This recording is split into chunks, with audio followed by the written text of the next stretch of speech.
Última hora en el ciclismo mundial, noticia de la UCI, comunicado de la UCI, la cual afirma que investigará el caso de Dries de Bont en el Giro de Italia del año 2025. Ahora bien, ¿por qué este caso es tan importante, es tan relevante, es tan polémico en el mundo del ciclismo?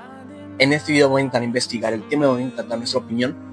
de manera objetiva sobre el tema y sobre por qué es tan importante y cómo puede afectar al ciclismo, tipo de situaciones en el mundo deportivo. Para comenzar, ¿qué pasó con Dries de Bont? ¿Qué hizo Dries de Bont? Lo que hizo Dries de Bont fue en el Giro de Italia del año 2025, en la etapa número 20, etapa donde se definió la carrera básicamente, en aquella batalla entre Richard Carapaz, Simon Yates e Isaac del Toro, cuando el corredor británico se fue hacia adelante y del Toro y Carapaz se quedaron mirando, hubo un momento en el cual, serán unos 500 metros más o menos, donde un corredor del equipo Decathlon AG2R puso ritmo por Carapaz y por del Toro de una manera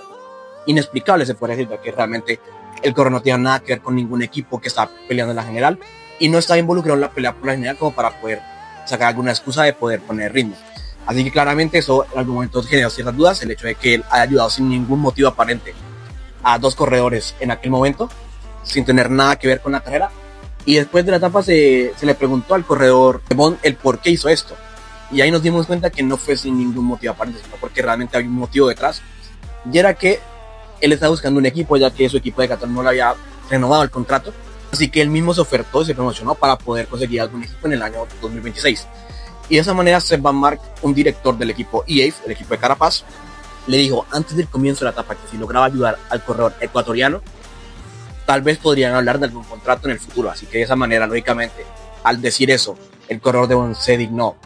a trabajar para Carapaz sin tener que hacerlo. Y pese a que al final no generó ningún efecto, porque al final la carrera la perdió Carapaz, la perdió el Toro y la ganó Simon Yates, pues realmente generó controversia el hecho de que un equipo que no tiene nada que ver con el otro y que son rivales hayan acordado ese tipo de situaciones con un director deportivo hablándole a un ciclista del otro equipo para que ayudara a su corredor, lo cual es lógicamente polémico porque está alterando la competición de una manera poco ética realmente. Y ahora bien, la UCI al ver esto, ver las declaraciones de Bont, porque de Bont fue que confesó este hecho de que Van Mark le había hablado a él antes de la etapa, lógicamente abrió una investigación en la UCI, la cual realmente tienen que cuestionar el hecho de cómo pueden equipos diferentes, corredores y directores interactuar entre sí para cambiar o alterar la competición de una manera inadecuada, se podría decir. Y aquí igual generalmente yo estoy seguro de que eso ha pasado muchas veces más, entre detrás de cámara, detrás de escena, se habrá alguna vez hablado de ese tipo de cosas, pero nunca se había hablado de una manera tan pública como lo hizo de Bont, ya que lo aceptó directamente de manera pública, que el equipo EAF le ofreció un contrato y de esta manera él ayudó al equipo que ni siquiera es el de él actualmente, por lo cual lógicamente eso genera una gran controversia, porque pese a que antes han habido casos, como puede ser el caso del Movistar con Roglic en aquella Vuelta a España, el caso de Geraint Thomas ayudando a Mark Cavendish en el Giro de Italia del año antepasado, lógicamente aquellas veces fueron de una decisión propia del equipo, no sé si me van a entender, pero esta vez fue porque un director de otro equipo le insinuó al corredor algo para alterar la competición, lo cual claramente sí que se tiene que investigar de una manera seria, porque pues realmente a la final si se puede hacer así, eso querría decir que no hay un límite ético para poder realmente hacer una carrera justa al 100%. Y ahora bien, ¿yo qué opino sobre esto de manera honesta? Yo opino que no sé qué medidas va a usar la UCI, no sé cómo van a sancionar, no sé qué exactamente cómo pueden sancionar a un corredor, no sé si con dinero, si con prohibirle ir a cierto equipo, no sé cómo se maneje eso la verdad.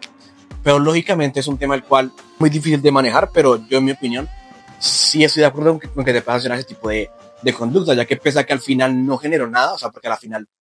perdió el Giro Carapaz, perdió el Giro del Toro y ganó Simon Yates y no hubo ningún efecto final en aquella ayuda de Dries de Bont, pues igualmente lo que es la idea y lo que es el haberlo hecho ya de por sí me parece una situación muy extrema. Es como el mismo caso de Fabio Jakobsen con Dylan Groenewegen. A la final Groenewegen se llevó a Jakobsen de una manera muy fea y fue sancionado como por 9 meses encima del corredor holandés. Sin embargo, como podemos ver en diferentes sprints, pese a que nunca se llega a la caída directamente, siempre hay sanciones en los sprints. Si hay un encerrón, si hay un movimiento el cual es arriesgado porque son corredores que van a muchísima velocidad, lógicamente es sancionable, pese a que no haya ninguna caída, no haya ningún accidente, no haya nada. Porque por sí ya el hecho de hacer algo que no está en las reglas debería ser sancionado por el hecho de que la intención ya está ahí y eso puede salir muy mal en un futuro o si se daba de otra manera, porque al final si por eso perdía el Giro Simon Yates o lo ganaba Isaac del Toro, hubiera sido muy polémico. Por ejemplo, el tema de Groenewegen con Jacobsen, ya lo vimos en el pasado. Y hemos visto, por ejemplo, en el Tour de Francia, como Jasper Philipsen una vez cae y tumba a Wout van Aert de la misma manera en la cual Groenewegen tiró a Jacobsen. Y pese a que no hubo caída porque las barreras son más fuertes, en este caso yo igual considero que hay una sanción grave para que se den cuenta de que es una acción peligrosa. Pese a que no pase nada, a la final creo que es algo que es sancionado. Y sin ninguna duda considero que es muy difícil de manejar ese tipo de acciones, pero igualmente, al final, eso fue el caso de Bond, pero a la final, generalmente nunca se habla de esto. Generalmente ese tipo de cosas se quedan callados, en silencio, y la gente no hace nada al respecto, por lo cual, claramente, ese tipo de casos es muy difícil poder controlarlo, pero eso puede ser un buen indicio para que se deje de hacer, porque es igual, en las propias declaraciones de Dries de Bond, jamás le dijeron si iba a renovar o no con el equipo, o sea, ni siquiera sabemos si el equipo lo quería renovar al final o no, por lo cual ya nos quiere decir que igualmente ni siquiera era algo fijo, lo cual ya nos quiere decir que es un tema muy polémico en mi opinión, y que creo que es justo que la UCI busque medidas. Lógicamente cada corredor se tiene que buscar su vida, el mundo World Tour es muy complicado y es muy competitivo, por lo cual conseguir un puesto es muy importante, y eso lo entiendo, pero al final creo que no era la manera haciéndolo de manera pública. Si Debo no decía nada, tal vez hubiera salido de una mejor manera, porque al final hablar de eso se trata de muchas consecuencias, pero bueno. Yo no sé ustedes qué opinan sobre el tema, sobre si creen que Devon hizo lo correcto, sobre si creen que, al igual que yo, esto se debe sancionar de alguna manera, porque al final no hay control. Yo no sé ustedes qué opinan sobre todo el tema, porque al final es muy polémico, puede alterar la competición y a la final, en el futuro, puede salir muy mal un tipo de casos como este. Así que realmente creo que es importante que haya una medida, por lo menos clara, en base a este caso. Así que nos vemos en un próximo video. Díganme ustedes qué opinan en los comentarios, y como siempre saben que suscribirse a Majesty Cycling, que pronto entra ya la previa del Tour de Francia, nuevos videos, hablaré de videos muy buenos, así que nos veremos muy pronto. Sin embargo, eso fue todo por hoy. Recuerden que soy Eduardo Carrascal de este canal Majesty Cycling, y nos veremos en un próximo video.